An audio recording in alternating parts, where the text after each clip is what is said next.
নমস্কার, কেমন আছেন সবাই? সুমনা সুন্দরবন ভিলেজ লাইফের আরও একটি নতুন পর্বে আপনাদের সবাইকে স্বাগত। সকালে উঠে রাস্তায় এসে দেখি প্রচণ্ড মেঘলা করে আছে, আর বৃষ্টি হচ্ছে না এমন না, বৃষ্টি হয়ে পুরো উঠোনের ভিতরে জল হয়ে গেছে, আর সারা উঠোনটা পুরো কাদা কাদা হয়ে গেছে। আর এখানে এই ফুল গাছগুলো আমি লাগিয়েছিলাম, আর এই বৃষ্টির জন্য খুব সুন্দর বেড়ে উঠেছে।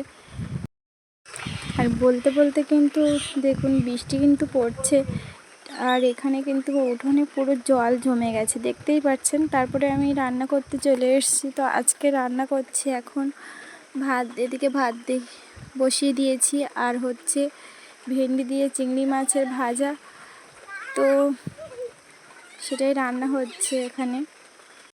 আর ভেন্ডি ভাজা আমার হয়ে গেছে, চিংড়ি মাছ দিয়ে ভেন্ডি ভাজা। আর এখন কড়াইতে দিয়ে দিয়েছি তেল, আর তেলে দিয়ে দিয়েছি পেঁয়াজ আর লঙ্কা। পেঁয়াজ আর লঙ্কাটা একটু ভেজে নিয়েছি। তো তারপরে এখানে ভাজা ভাজা হয়ে গেছে একটু, তো তারপরে এখানে কড়াইতে দিয়ে দিচ্ছি পুঁই শাক, আলু। আর আজকে এই পুঁই শাক আলু দিয়ে চিংড়ি মাছ রান্না হবে।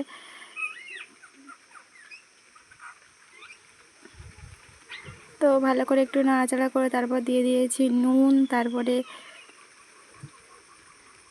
দিয়ে দিয়েছি হলুদ। তো হলুদ আর নুন দিয়ে ভালো করে আর একটু ভেজে নিয়েছি। তো তারপরে এখানে দিয়ে দিয়েছি চিংড়ি মাছ। এগুলো নদী থেকে মেরে আনা হয়েছিল, তো তোমাদের সেটাকে দেখানো হয়নি। আর এদিকে আমার ভাতটাও হয়ে গেছে, ভাতটা ফুটে উঠেছে। তো আর ভাতের ফ্যান ছেড়ে পুরো ভাতটা হয়ে গেছে। আর এখানে তরকারিটা ভাজা হয়ে গেছে, আর আমি এখানে জল দিয়ে দিয়েছি। তো তরকারি প্রায় আমার হয়ে গেছে এখানে, আর সেই জন্য আমি এখানে জিরে গুঁড়ো দিয়ে দিয়েছি।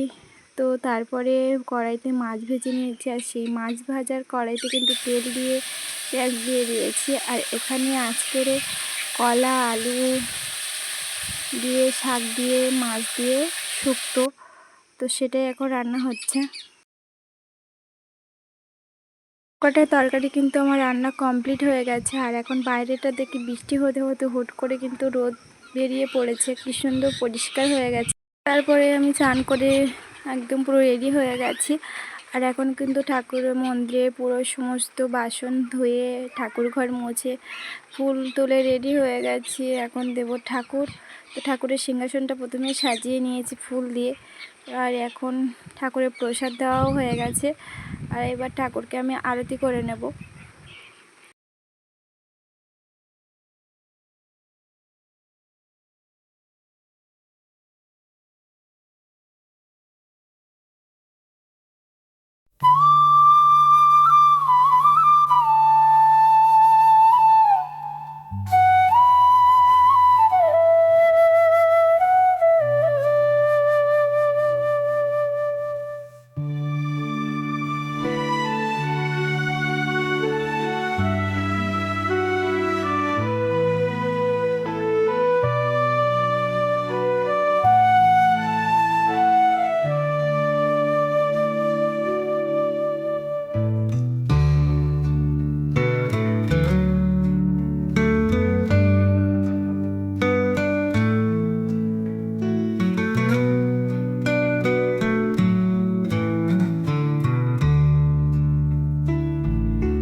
তো ঠাকুর দেওয়া প্রায় আমার কমপ্লিট। এবার ঠাকুরকে প্রণাম করে আমি চলে এসেছিলাম বাড়িতে। আর বাড়িতে আসতে না আসতে আবারও বৃষ্টি শুরু হয়ে গেছিলো। তো তারপরে খাওয়া দাওয়া করে ঘুমিয়েছিলাম একটু, আর এখন বিকালে উঠে যাচ্ছিলাম ছোটো মাদের ঘরে। আর বৃষ্টির জন্য সারা রাস্তার কি অবস্থা দেখো। আজকের ভিডিওটা এই পর্যন্ত। ভালো লাগলে অবশ্যই লাইক, কমেন্ট, শেয়ার করবেন এবং চ্যানেলটি সাবস্ক্রাইব করে আমাদের পাশে থাকবেন। দেখা হচ্ছে পরবর্তী আরও একটি নতুন পর্বে।